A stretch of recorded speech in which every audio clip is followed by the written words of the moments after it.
Hello, my name is Giovanna, and the psychologist I chose was Sigmund Freud.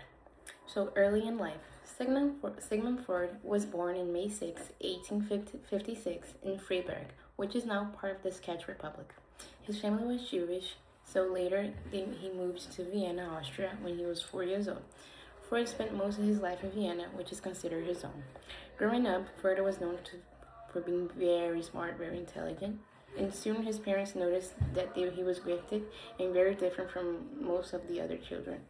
So he was given a room for himself so he could study in quiet and concentrate. As a teenager, he was serious, disciplined, and very dedicated to academics.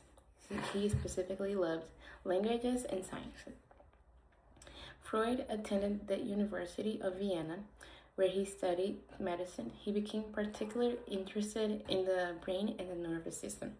After graduating, he worked in neurology and eventually trained under the famous neurologist Jean-Martin Charcot, who treated his patients with hysteria. Charcot inspired Freud to start thinking on psychological causes to mental illness, not just biological ones. Freud's impact in psychology is enormous. He's best known as the founder of Psychoanalysis, as a method for training mental disorders by exploring the unconscious thoughts and the childhood experiences. Some of his best contributions were The Unconscious Mind, that Freud argued that most of our thoughts, feelings, and motivations happen outside of our conscious awareness. He believed that unconscious shapes our behavior much more than we realize. So that way, the ideal psychology was changed forever.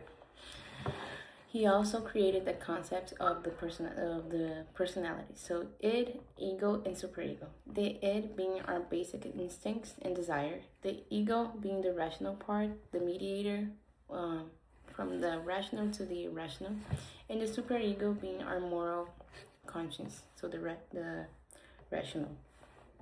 These three systems constantly interact and create internal conflict with each other. He also created the psychosexual stages of development. Freud suggested that childhood experiences strongly affect adulthood, so he created stages: oral, anal, phallic, latency, and genital. So these explain how our personality develops. Even though some of these ideas are controversial today, they sparked major interest in developmental psychology. He also created the defense mechanisms, such as denial, repression, and displacements, ways our mind protects us from anxiety and uncomfortable feelings. These are still taught in psychology courses today. Another concept would be taking care. He pioneered the taking care, where patients talked freely about their memories, dreams, and emotions. This laid the foundations of modern therapy today, including cognitive behavioral therapy and other talk-based treatments. So, in summary, Sigmund Freud was born in 1856, what is now known as the Czech Republic, grew up in Vienna, studied medicine, went to the University of Vienna, where he became the founder of Psychoanalysis. His work on the unconscious mind, personality structure, and early development childhood continues to influence psychology, psychiatry, and therapy until today.